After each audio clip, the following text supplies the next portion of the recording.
Most people believe that quality sex is all about having a lot of sex and having sex with multiple partners. I have often seen men boasting about the fact that we had sex with more than 50 people in those truth and dare games where we would ask, like, how many sexual partners you had. But that isn't true. Quality sex is not about having a lot of sex, but it is about communication, understanding, and considering your partner's route to pleasure as equally legitimate and important one. But most of us have learned through scripted pornography that all it takes is just that in and out, in and out, in and out for a woman to have those screaming orgasms. That is a big lie that all the women have been told. A woman cannot orgasm from penetration alone, because her vagina is not supposed to orgasm. I mean, if the vagina has been so sensitive, then childbirth would have been a freaking roller coaster ride. So your vagina is not capable of orgasming. It is the clitoris. So men and women have different bodies and hence their route of pleasure is different. And this is where we need to understand about a woman's route to pleasure, which starts from understanding her genitalia. Now, her genitalia is not the vagina, as we have been told by the popular pornography and the pop culture. It is basically the vulva. With this, I would like to introduce you to the vulva, the dear vulva of a woman. And as you can see, this red kind of structure, this is the woman's genitalia, and this is the clitoris. The clitoris is the only organ in the body, in the female body, whose only job is to orgasm. I mean, imagine there is this organ in the body whose only job is to just have pleasure. Now, how much pleasure can you actually have? So, what happens is when we were little fetuses swimming happily in our mother's womb, so we had this erectile tissue which was clit. It was similar for both a man and a woman. Now, for men, it grew up to form a penis. For women, it was this little nub. But don't mistake it as a little nub, because clitoris is just like an iceberg. It's really big and most of it is internal, which is known as clitoris hood. Now, if you see the structure, this is called the clitoris hood and this is the head of the clitoris. So how you can stimulate a clitoris is by moving round and round by little finger strokes like this. You can stimulate it and then you can do this back and forth. You can go up till the tip of the hood and then you can also do it like this. But don't really bang it. It is so sensitive, it has so much potential of pleasure that even a little caress will do wonders. So this is the inner labia, which is the lips of the vagina, and this is the vagina. The vagina, this hole. And then there is another hole which is called the pee hole, which is basically the urethra.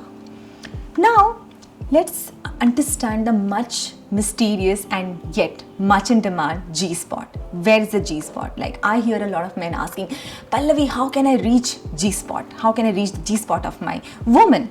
But most of them think that the G-spot is in the vagina. But no, it's on the wall of the vagina, on the top of wall of the vagina. It is where the internal portion of the clitoris straddles the wall of the vagina. So basically, you have to go here and you have to stimulate the G-spot by this curved finger, and you use the finger to go here inside and then you are hitting the G-spot.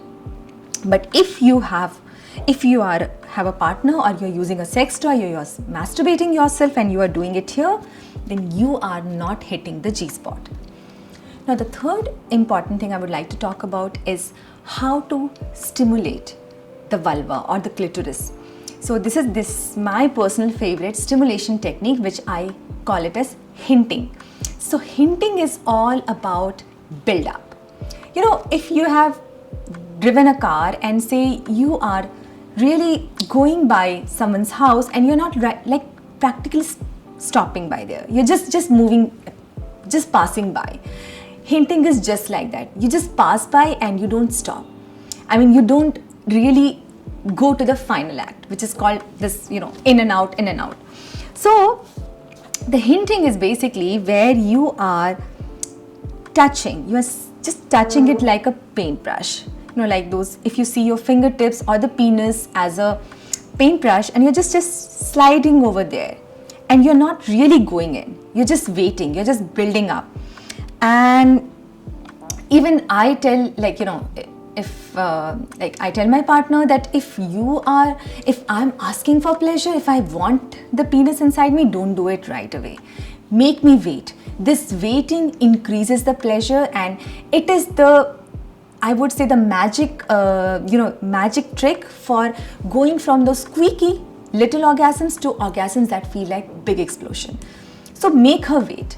You know, make her wait, make her long, make her vulva crave for the penis. Just don't go straight away inside.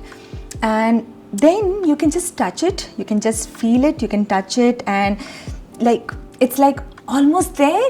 Like, you know, you are just stroking the penis from here till the top of the vulva, but you're not just going inside. So she is like, it's almost there, but not quite. It's almost there, but not quite.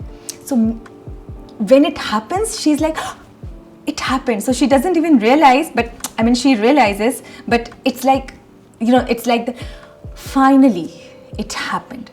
So build up. Don't just rush in. Rushing is not about really building good orgasms. The waiting, the anticipation, the teasing, you know, I call it ignoring the vulva for all the good purposes. So to conclude, sex is like a buffet. You can actually pick your own ingredients, you can pick your own spices, and you can create your own dish. So no one size fits everyone. You can actually use masturbation to explore, like as I said, this is my personal favorite, and a lot of women identify with teasing and anticipation. So figure it out, touch it, stroke it, everything, do it, and then feel that.